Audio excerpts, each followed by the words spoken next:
Bien, vamos a empezar por las cosas más lindas, las fortalezas. Y de alguna forma lo que decía hoy Víctor, estamos en una reforma que tiene recién 6, 7 añitos de iniciada. Recién me lo preguntaba un periodista, hace 2 semanas atrás, en la Organización Mundial de la Salud, una de las líderes, digamos, de la organización, dice, pero parece mentira, hace unos años Uruguay presentaba indicadores similares a los de Haití. Hoy presenta indicadores en la salud que son similares o son los indicadores que querrían algunos de los países más desarrollados del mundo.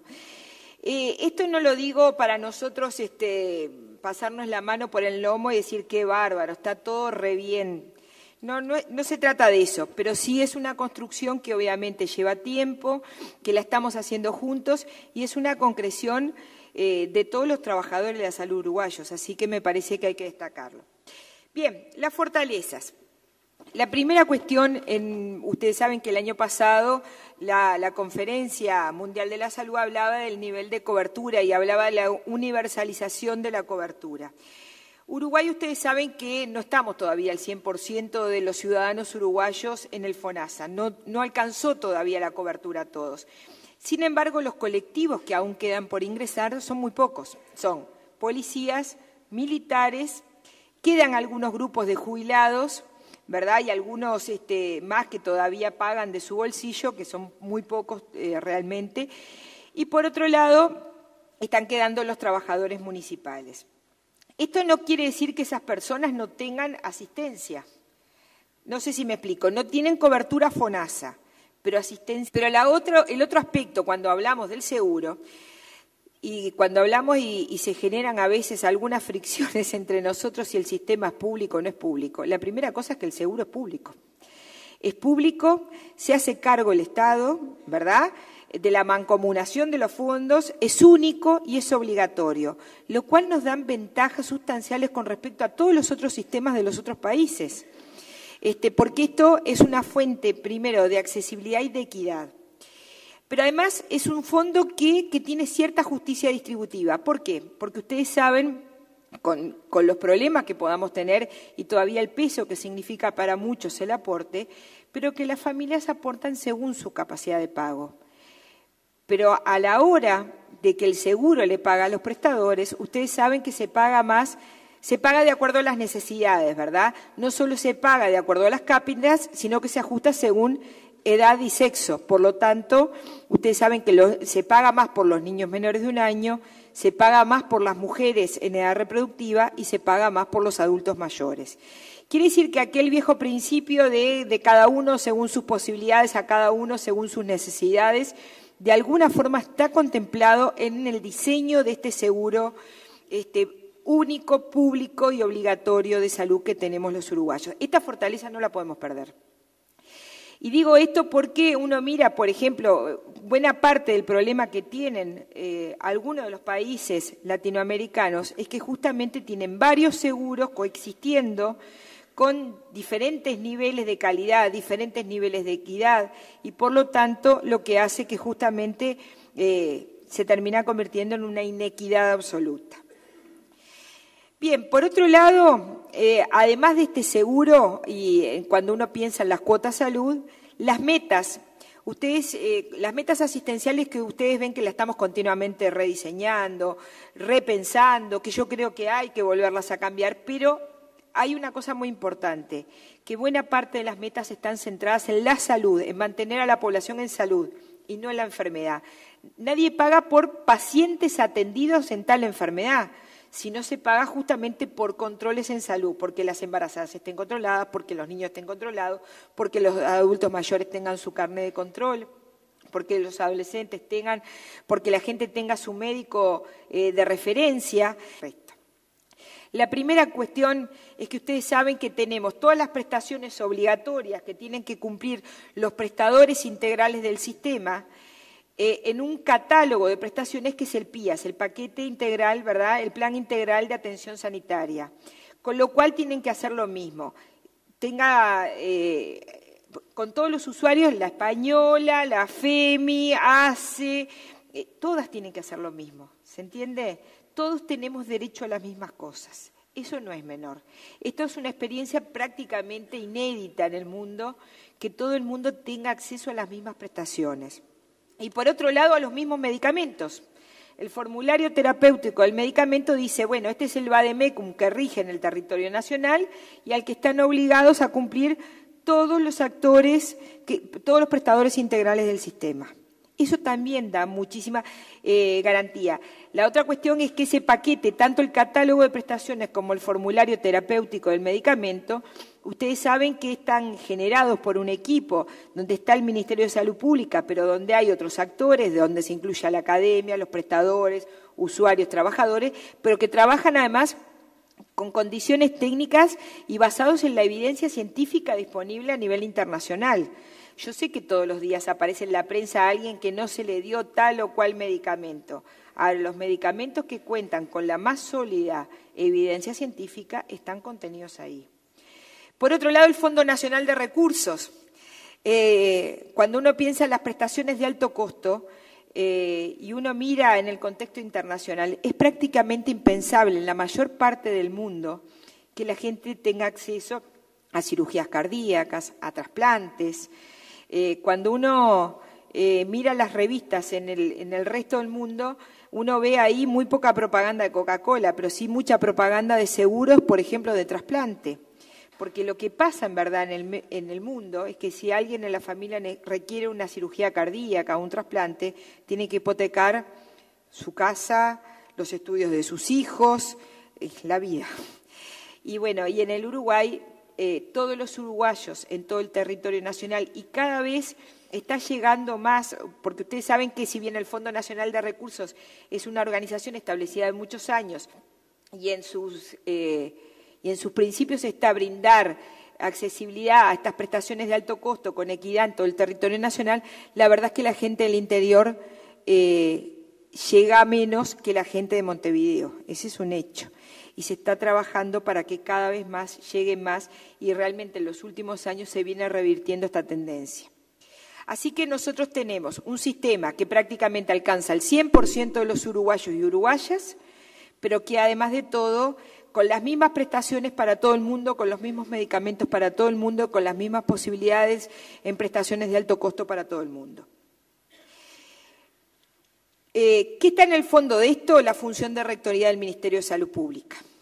Es el Ministerio de Salud Pública y por eso estas discusiones en las cuales no quiero entrar, pero que están en la palestra, sobre si tienen que haber agencias separadas del Ministerio de Salud Pública.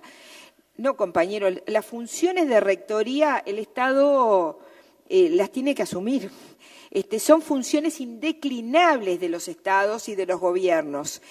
Y esto en realidad es lo que da garantías para que todos los uruguayos tengamos acceso a las mismas cosas. El sector público es bastante fuerte si uno lo mira en relación, además con algunas prestaciones, por ejemplo, que son, y algunos servicios que son paradigmáticos en el sistema. Ustedes saben que hay algunos IMAES que solamente existen en el sector público, existen determinadas prestaciones de muy alta calidad en el sector público, y hoy uno mira en varios territorios del país, el sector público compite con el privado. ¿Esto qué quiere decir? ¿Que está en contra del sector privado? Para nada. Pero cuando el sector público es fuerte, el sector público no lo queda para sí, lo que aprende y lo que tiene, sino que justamente es quien comparte. Primero, ustedes saben que la mayor parte de los recursos humanos se forman en el sector público. Estamos tratando de cambiar esa impronta y que se formen en todo el sistema. Pero si ustedes piensan que si hasta ahora los recursos humanos se hubieran formado en el sector privado, difícilmente hubieran llegado al público. La otra cuestión, el tener tecnologías de punta, el CUDIM, por ejemplo, que el CUDIM sea público hace que sea para todo el sistema. Si el CUDIM, como inicialmente se planteó, si el PET hubiera estado en manos privadas al inicio, no se hubiera compartido con el resto del sistema, ni se hubieran formado los recursos para el resto del sistema. Así que el sector público sea fuerte me parece también que es una ventaja estructural para todos los ciudadanos del país y para todos los trabajadores, públicos y privados. Ustedes saben que ese sector público, además, en este momento está trabajando integrándose. Se integra ACE con Sanidad Militar, con Sanidad Policial, con Banco de Seguros, con BPS, y por ahora con la Intendencia de Montevideo. Pero eso es una buena señal y en realidad obliga a que el sector privado trabaje también con ellos.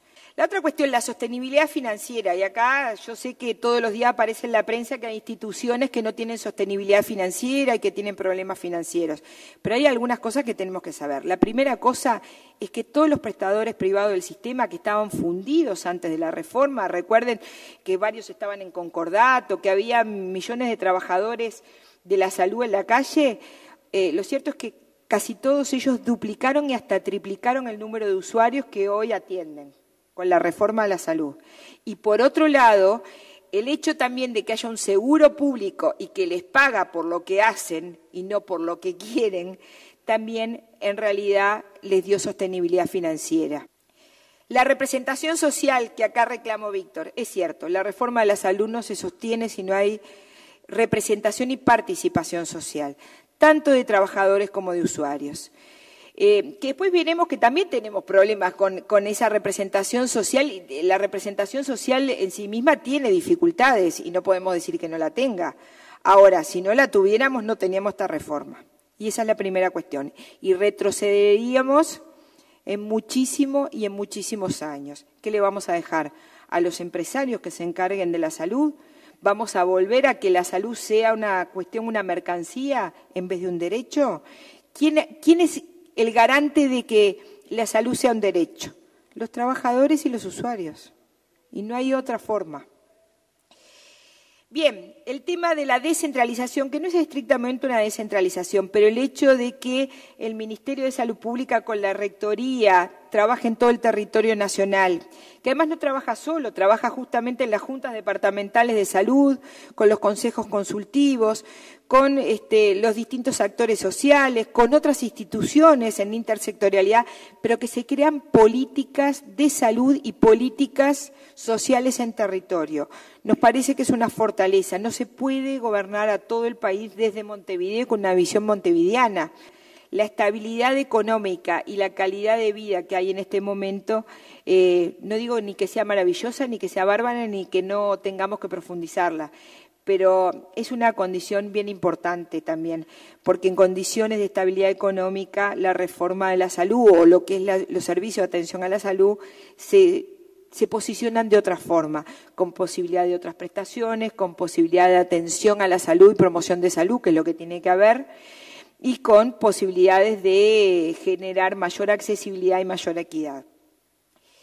Y yo no puedo no decirlo en un ámbito de la FUS, pero igual lo digo en todos los lugares, el apoyo popular y sindical que tiene la reforma de la salud, sin lugar a dudas, son los principales fuertes. Yo siempre digo, la reforma de la salud es un proceso político. Como proceso político también tiene periodos de acumulación de fuerzas y periodos de síntesis. Yo creo que en este momento, este ejercicio que estamos haciendo es de acumular fuerzas, justamente de aprender para acumular más fuerzas y, por lo tanto, profundizar esta reforma. Pero, en general, en la población, las encuestas que se hicieron a lo largo de todo el año pasado dieron un altísimo apoyo de la población a la reforma. La gente encuentra sí problemas, por supuesto, encuentra listas de espera, encuentra todavía costos de tickets de medicamentos y órdenes que todavía siguen siendo un peso importante para el bolsillo de muchos uruguayos, pero en realidad la gente apoya la reforma. Esto ha hecho que los candidatos presidenciables dicen, no, la reforma de la salud, hay que hacerle algún retoque, pero tiene que seguir, pero va a ser la de contenido, que es un poco lo que dice Víctor. Hay quienes dicen, hay que sacar la representación social. ¿Y dónde van a estar los garantes, pregunto yo, de justamente que la salud siga siendo un derecho? Bien, alguna cuestión me parece importante decirla porque a veces los trabajadores de la salud nos olvidamos de nuestras extensiones, que son los trabajadores del sindicato del medicamento y que también lo tenemos que considerar trabajadores de la salud. Pero la verdad es que los laboratorios nacionales son de excelente calidad, están produciendo medicación de alto nivel, de alta calidad, están exportando al exterior. Lo tengo que decir acá porque además son de los apoyos incondicionales. Cuando nosotros, después de un FODA, tengamos que pensar quiénes son nuestros aliados estratégicos y quiénes son nuestros enemigos, por así decirlo, justamente unos aliados estratégicos lo tenemos que ver son los laboratorios nacionales, y ni que hablar de los trabajadores, yo los metí en los sindicatos, los trabajadores de la industria del medicamento. Hay un contexto universitario, además, muy favorable. Ustedes saben que el rector y los decanos de las áreas de la salud, nosotros tenemos 4 facultades en las áreas de la salud, y los quiero mencionar porque realmente son 4 ya a esta altura compañeros de ruta en todo esto de pensar las estrategias de la reforma. Tanto el decano de Facultad de Medicina, el de Odontología, el de Psicología, la decana de Enfermería. Son 4 decanos que nosotros tenemos que valorar, y tenemos que valorar cómo trabajan con ese rector, además, cuando habla de su autonomía vinculante. No es una autonomía que la Universidad de la República se pueda encerrar en un frasquito y hacer lo que quiera, sino que justamente ellos, ustedes saben que han participado muy activamente en los proyectos de extensión, pero además en un compromiso bien importante con la reforma. Participan del Observatorio de Recursos Humanos en Salud, que en el ámbito del Ministerio de Salud Pública, pero es una participación realmente muy comprometida. Y lo quiero decir porque también son los aliados estratégicos. Esto que al principio era una cuestión, había muchísimas resistencias, habían quienes dicen, ay, mire si se van a juntar los prestadores privados que tenemos áreas de mucha calidad, tenemos una infraestructura preciosa, con los prestadores públicos. Sin embargo, hoy trabajan todos juntos, en realidad han racionalizado los recursos todos, porque en realidad en una misma puerta de emergencia trabajan el equipo de salud de todos ellos. Por lo tanto, cubren mejor los turnos, por lo tanto, como nadie quiere quedar en falta frente al otro prestador, todos se capacitan, trabajan, establecieron protocolos todos juntos, con lo cual mejoraron la calidad, pero además no tienen problema tampoco los usuarios. Se sientan los usuarios del sistema público con los del sistema privado en la misma sala de espera, son atendidos por la misma gente, con lo cual también mejora muchísimo la equidad. Así que en realidad yo creo que los convenios de complementación, todavía tenemos resistencia, ojo, en Flores es más difícil sacar un convenio de complementación, pero en realidad se ha ido venciendo resistencias, y se vence resistencias porque la evaluación de estos convenios de complementación en su mayoría ha sido favorable y positiva. ¿Que hay cosas para retocar? Sí, claro, cada convenio es distinto y cada realidad es distinta, y por lo tanto hay que reverlos cada tanto tiempo y hay que seguirlos. Lo importante es eso, de seguirlos, y la participación de los trabajadores y usuarios en estos convenios es brillante. ¿Qué es lo que soñamos?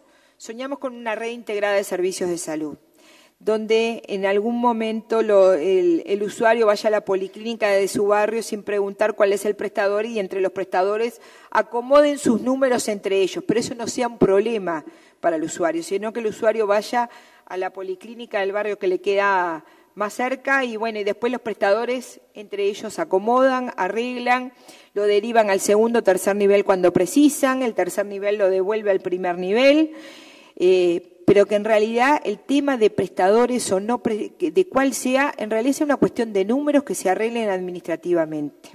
Pero todos los trabajadores de la salud tenemos compromiso con todos los usuarios del sistema. Bien, por otro lado yo quiero decirlo esto, porque en realidad hay un desarrollo científico, tecnológico en nuestro país en este momento, que me parece como algo maravilloso. Yo lo decía el otro día en una conferencia de prensa, cuando hablaban de la gira en Estados Unidos. Y a mí lo que me parece mentira, y lo vuelvo a reiterar, es que hace 10 años yo era el habitante de un país pobre, tercermundista, alejado de la ciencia y la tecnología. Hoy fui y me senté frente a la Secretaria de Salud de Estados Unidos, frente a Obama, y todavía les ofrecí cooperación. Piénsenlo así. Es como una cuestión maravillosa, y realmente en la ciencia tenemos mucho para ofrecer. Tenemos servicios que son de referencia mundial. Tenemos, por ejemplo, el CUDIM, hay 3 centros así en el mundo, nada más, con esa experticia. Pero tenemos también algunos proyectos en la ANI que son maravillosos. El Instituto Pasteur, un instituto de punta en ciencia y tecnología a nivel mundial. El Clemente Estable, que coordina con todos ellos. Algunas investigaciones y alguna tecnología de punta en la Universidad de la República, pero sin pensar en tecnología y aparatos excesivamente costosos. Tenemos también uno de los 3 centros de cooperación en el mundo en tabaco, por la experticia que hemos desarrollado en esa área. Quiere decir que Uruguay tenemos mucho para ofrecerle al mundo en cooperación y a esta altura somos uno de los laboratorios, por así decirlo, de ciencia y tecnología en el mundo. Y eso está bueno.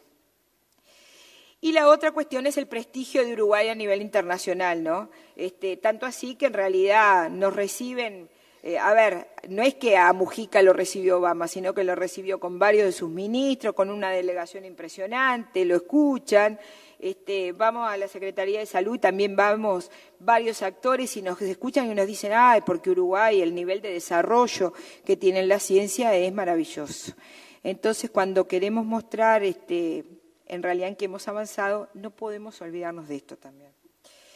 Bien, vayamos ahora a lo que no nos gusta, las debilidades que tenemos. Pero las tenemos y tenemos que justamente hacernos cargo para poder seguir avanzando. El retraso en el cambio en el modelo de atención. Ustedes saben que más allá de lo que hemos trabajado y de que hayamos puesto metas, justamente intentando favorecer una visión en salud y no una visión central en la enfermedad, todavía siguen existiendo ciertos paradigmas en nuestra sociedad, y acá no digo solamente que ocurra en los niveles empresariales, ocurre en nuestra sociedad. La primera cuestión es que hay un paradigma todavía hospitalocéntrico. ¿Cuánta gente, por algo tenemos los tiempos de espera que tenemos? Porque la gente va a buscar al sanatorio, al hospital y va a buscar al especialista. Cuando ya le hemos dicho de todas formas que eso no es el nivel de calidad al que esperamos, sino que aspiramos a un nivel de calidad centrado en el primer nivel de atención que derive en forma oportuna y como tiene que ser. ¿Para qué va la gente por una hipertensión arterial al cardiólogo? Si el cardiólogo solo se va a encargar de los vasos y del corazón. Necesitamos un equipo de atención que tenga una visión holística de las personas, pero que además que se encargue con esas personas de estudiarlas y de tratarlas en su medio. La gente no se enferma porque sí, se enferma de acuerdo a dónde vive, en las condiciones que vive, con quienes vive. Por lo tanto, necesitamos ese enfoque de la medicina familiar, comunitaria y ambiental. Ese es el nivel de calidad y no precisamos que se agolpen todos en los especialistas. Al especialista vamos cuando ese equipo de salud de referencia dice, bueno, esto por la patología, por la complejidad de la patología, requiere el pase a un especialista en otro nivel, pero ese otro nivel además tiene que ser muy respetuoso y saber que quien lo derivó en el primer nivel de atención también son especialistas. Pero además hay otra cosa, sigue todavía predominando el modelo médico hegemónico, ¿no? La gente quiere ir a ver al doctor y no al equipo de salud que en realidad tiene todas las competencias para verlo en forma holística. Eso en realidad impregna en muchas cosas, en muchas inequidades. Por lo tanto, tenemos que caminar hacia ese modelo centrado en la salud, centrado en un equipo de referencia que es interdisciplinario y tenemos que, y que además la salud de calidad está justamente en un sistema donde el primer nivel de atención es el punto de contacto y es el que le da continuidad a lo largo de toda la vida. Bien, y el segundo punto, el desconocimiento e incomprensión de la reforma, y por eso me parece, y era lo que quería decir al principio, excelente esta actividad, porque en realidad precisamos que todos los trabajadores de la salud dominen esto, que entiendan al modelo que queremos caminar, porque es un modelo mucho más humano, porque es un modelo que es mejor, no es un modelo más barato.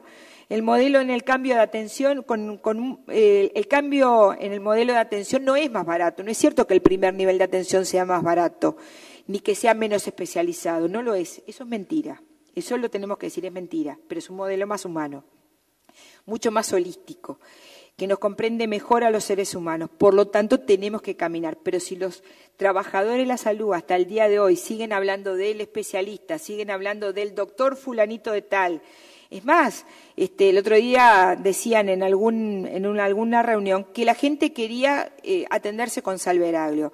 Sí, Salveraglio es un fenómeno, pero para una hipertensión no preciso ir a Salveraglio, ¿no? Es más, seguramente haya médicos en el primer nivel de atención con su equipo, con todo el equipo que precisa tener, que en realidad tengan mayor posibilidad de seguirlo a ese usuario a lo largo de su vida y por lo tanto ver cuáles son las condiciones que hacen que esa persona tenga hipertensión y que esa hipertensión esté evolucionando en forma favorable o no, y tenga más tiempo para él y tenga otra visión mucho más integral. Bien, lo cierto es que, por lo tanto, necesitamos que tanto los trabajadores de la salud como los usuarios empiecen a formarse en estos temas. En el tema de los recursos humanos, se habla mucho de que que nos faltan especialistas.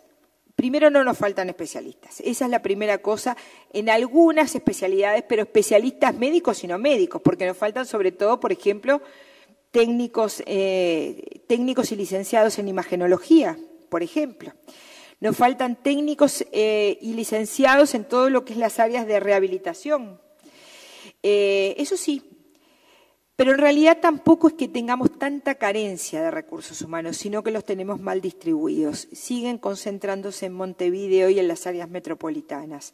Esa es una dificultad y ustedes saben que para esto hay una estrategia en el Observatorio de Recursos Humanos con los propios decanos que yo les decía hoy, pero que es necesario abordar y seguir trabajando.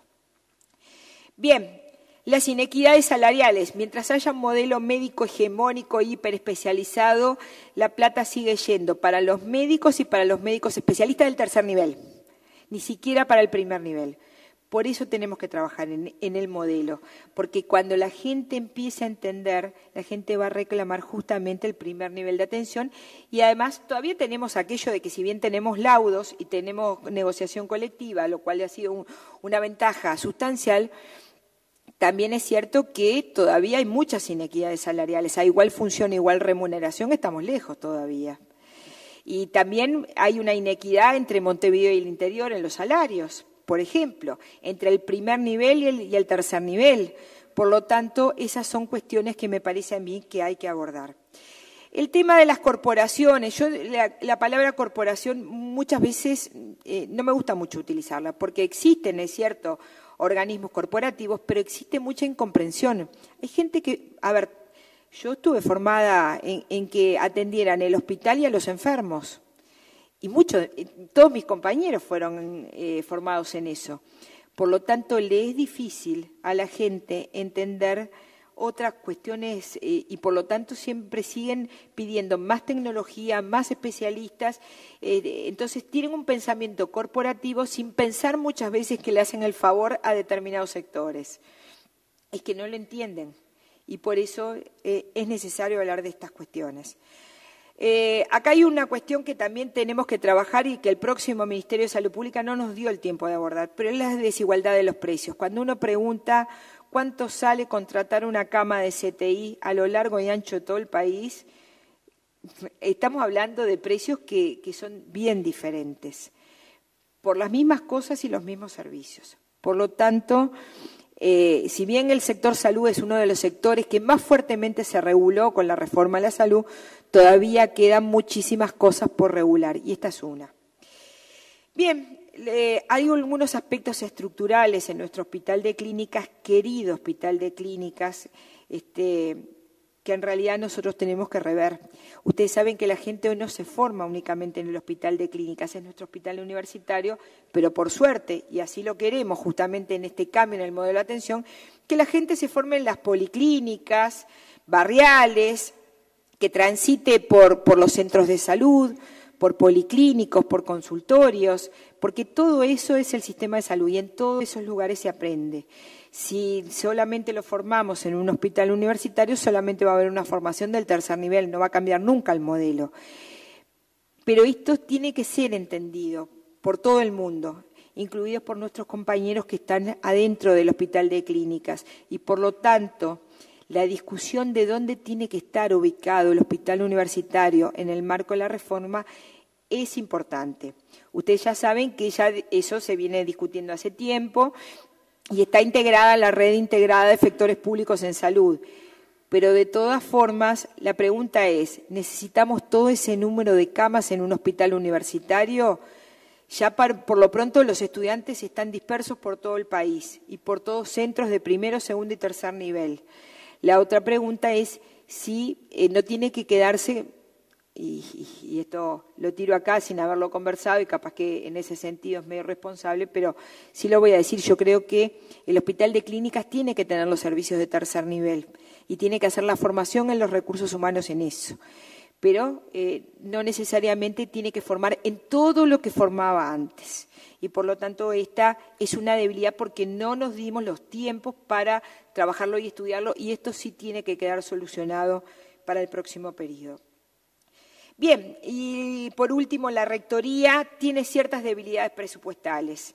Yo hablé hoy de que tenemos una Rectoría, es una Rectoría fuerte en comparación con la no Rectoría que había antes del Sistema Nacional de Salud, pero también tengo que decir que en la Rectoría tienen que trabajar técnicos que tienen que tener exclusividad en sus cargos, por lo tanto tienen que estar muy bien pagos, tiene que tener un cuerpo fiscalizador e inspectivo muy grande, muy amplio para llegar a todo el país y por lo tanto necesito que sean en forma exclusiva.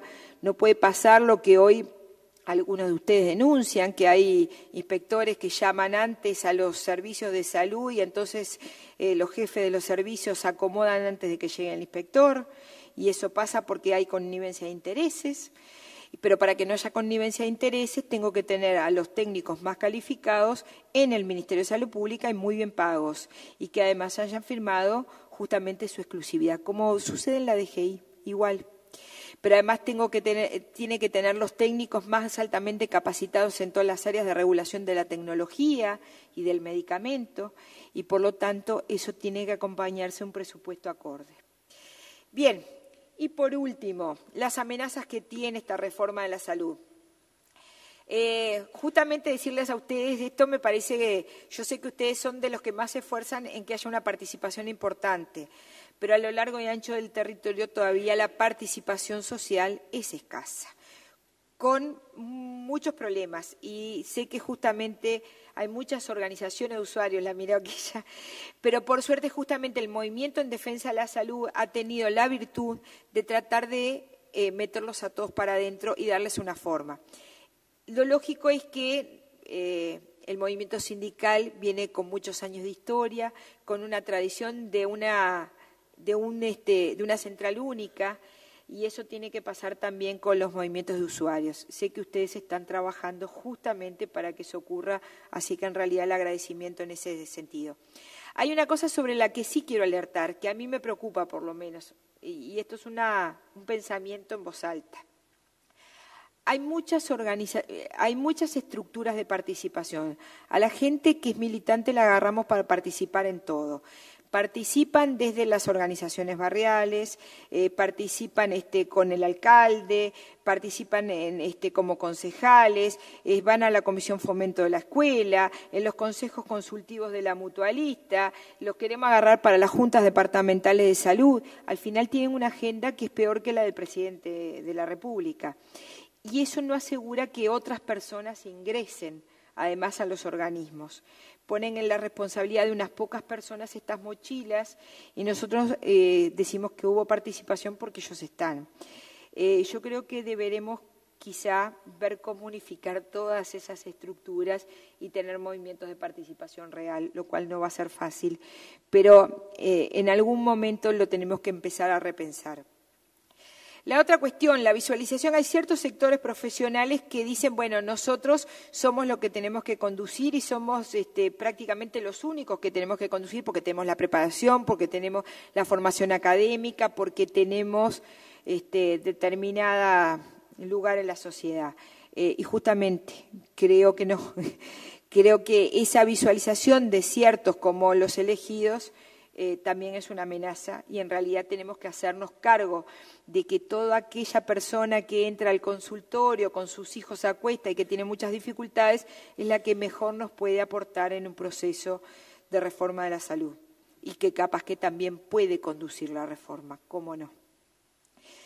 Las resistencias al cambio, hay un sector empresarial que en realidad están atados a aquel viejo, ni siquiera lo digo porque sean corporaciones ni porque sean malos, Yo creo que hay buena parte del sector empresarial que todavía no entendió justamente que lo que el usuario le reclama no es una estructura de cristal, preciosas palacios de cristal, con señoritos uniformados y prácticamente modelos atendiéndolos, sino que lo que quieren es una atención humana. Y la atención humana implica todas estas cuestiones, esta visión hegemónica de un equipo que no implica solamente al médico, que implica una preocupación real por su salud, que implica un seguimiento a veces hasta telefónico o a veces en domicilio, que implica otras cosas, que implica determinada calidez, que a veces implica nada más que un abrazo cuando llegan a los servicios de salud, que implica a veces una taza de café en días muy fríos o una taza de té, en vez de tanto protocolo y tanta cosa. Y siguen queriendo competir por la alta tecnología, por las estructuras a cual más bonita que la otra. En realidad la gente no va a hoteles, no quiere hoteles de 5 estrellas, quiere atención humana. Y eso no lo entienden y hacen un mercadeo totalmente diferente. Pero bueno, será cuestión también, para algo están los consejos consultivos, y charlar esto en los consejos consultivos en realidad me parece a mí que se tiene que hacer.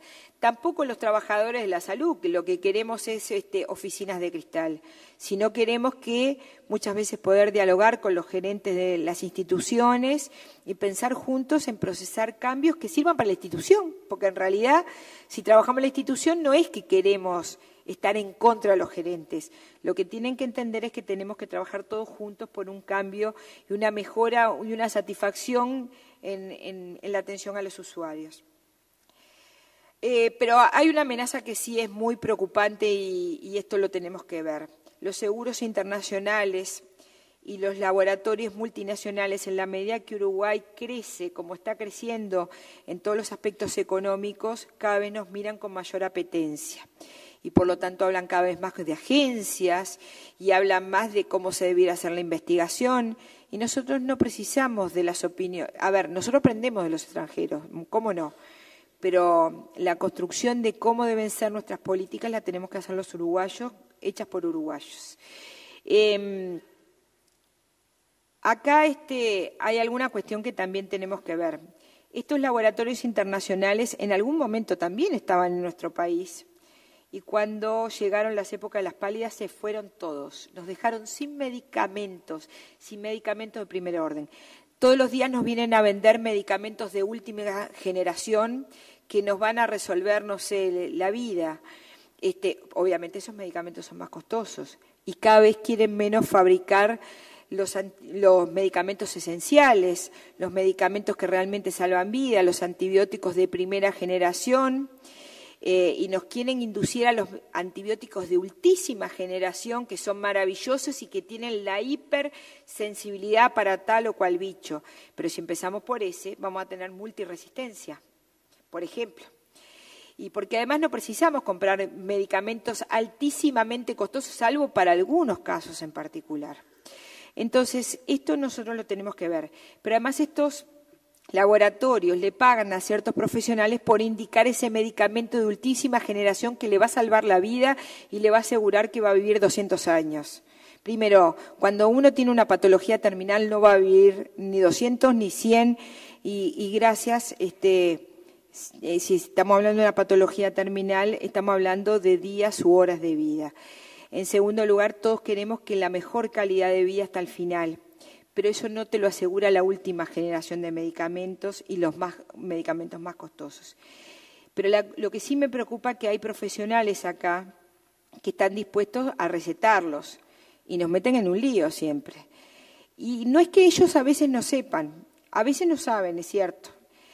Por otro lado, el laboratorio les paga cursos en el medio de la China, en hoteles 5 estrellas, 6, 7 estrellas igual, para demostrarles lo bueno que mejora la calidad de vida. Sí, siempre un viaje en un hotel 5 estrellas te mejora la calidad de vida, no necesariamente al paciente.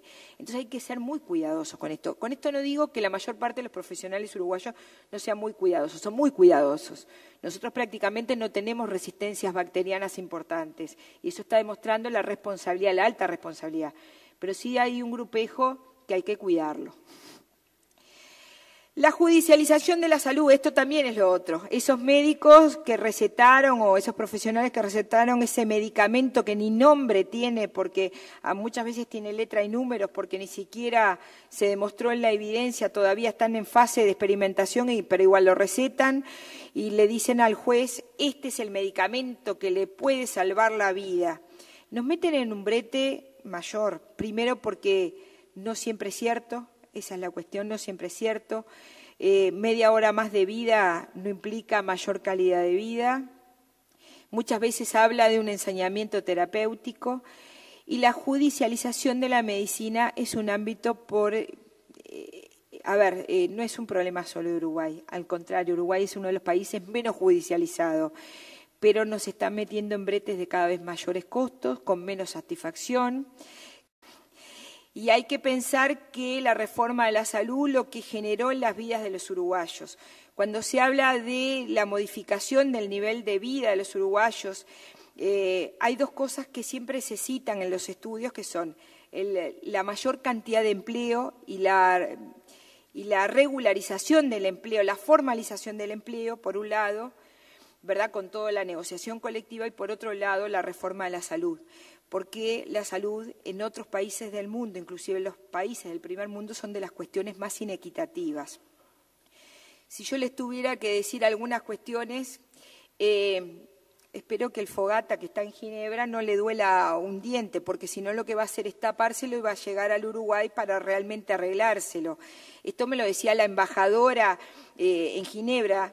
Me decía que si alguien del cuerpo diplomático tiene algún problema dental, en realidad no se lo tratan, porque es más barato pagarse el viaje de regreso al Uruguay, arreglarse acá y volver a su país, y uno ve el cuerpo diplomático en un país del primer mundo que anda sin dientes. Eso no nos pasa, por suerte. Y estamos trabajando para que cada vez incorporemos más prestaciones ontológicas. Lo que les quiero decir, la salud es una de las cuestiones que en el mundo genera más inequidades en general, y en los pocos países que tienen una reforma de la salud, un sistema de salud, de lo que genera más equidades. Así que la orientación política del futuro gobierno no es una cuestión menor. Yo sé que justamente con el apoyo popular que tiene esta reforma de la salud, todos los precandidatos dicen, no, pero la reforma de la salud la vamos a dejar.